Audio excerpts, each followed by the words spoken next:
যদি চান আপনার সন্তান আপনার মৃত্যুর পর কবরের পাশে গিয়ে আপনার জন্য দোয়া করবে, আপনার মাগফিরাতের জন্য দোয়া করবে, আপনার কবরের আযাব মাফের জন্য দোয়া করবে, তাহলে এই কাজটি করেন, এই আমলটি করেন, ইনশাল্লাহ আপনার সন্তান অবশ্যই অবশ্যই আপনার মৃত্যুর পর কবরের পাশে গিয়ে আপনার জন্য দোয়া করবে। এই কাজটি ভালো করে শিখে রাখেন, এটা হচ্ছে পারিবারিক একটা শিক্ষা। আপনার বাবা এবং আপনার দাদার কবর জিয়ারত করার জন্য আপনার সন্তানকে হাত ধরে কবরের কাছে নিয়ে যান, তাকে দোয়া করানো শিখান।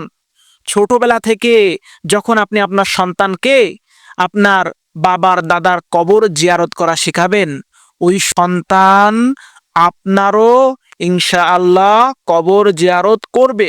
শুধু আপনার কবর জিয়ারত করবে না, তার সন্তানকেও সে এভাবে কবর জিয়ারত করে শিখাবে এবং এভাবে একের পর এক চলতেই থাকবে। এটা পারিবারিক একটা গুরুত্বপূর্ণ শিক্ষা। আপনি যদি আপনার মৃত বাবা মার জন্য কবর জিয়ারত না করেন, আপনার সন্তানকে যদি না শিখান, আপনার সন্তানও আপনার জন্য কবর জিয়ারত করবে না, দোয়া করবে না। আমার পারিবারিক একটা ঘটনা আপনাদের কাছে শেয়ার করি। আমার একটা চাচা ছিল, তিনি ঈদের দিন আগের রাতে বাড়িতে বাড়িতে বলে আসতেন যে এরকম কালকে আমাদের কবরস্থানে কবর জিয়ারত করা হবে, তোমরা সবাই উপস্থিত থেকো। আমি মাসালাগত দিকে যাইতে চাচ্ছি না, আমি এই পজিটিভ দিকটা আপনাদেরকে বোঝাতে চাচ্ছি যে আমার চাচু আমাদের পারিবারিক কবরস্থানে গিয়ে আমার দাদা, পূর্ব দাদা, তার বাবা সবার জন্য দোয়া করাচ্ছেন। কবরের পাশে গিয়ে তাদের জন্য দোয়া করেছেন, তাদের কবরের আযাব মাফ করার জন্য দোয়া করাচ্ছেন আমাদের সকলকে নিয়ে।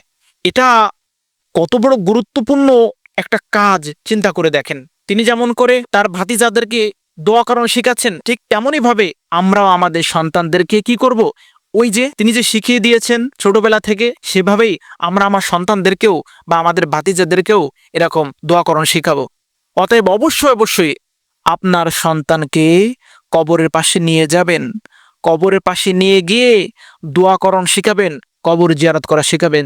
তাহলে ইনশাআল্লাহ আপনিও যখন মারা যাবেন, আপনার সন্তানও তার সন্তানকে নিয়ে কবরের পাশে গিয়ে আপনার জন্য দোয়া করবে, আপনার মাগফিরাত কামনা করবে। অতএব এই গুরুত্বপূর্ণ শিক্ষাটা আপনার সন্তানকে দিন, তাহলে আপনি আপনার সন্তানের দোয়ায় হয়তো কবরে আযাব থেকে মাফ পেতে পারেন এবং আল্লাহ রাব্বুল আলামিন হয়তো আপনার সন্তানের দোয়ার ওসিলায় আপনার সমস্ত গুনাহ খাতা মাফ করে দেবেন এবং আল্লাহ রাব্বুল আলামিন আপনাকে জান্নাতুল ফেরদাউস নসিব করবেন। সন্তানদেরকে অবশ্যই অবশ্যই এই সুন্দর শিক্ষাগুলো দিবেন। আল্লাহ রাব্বুল আলামিন আমাদের সকলকে দ্বীনি শিক্ষায় শিক্ষিত করার তৌফিক দান করুক।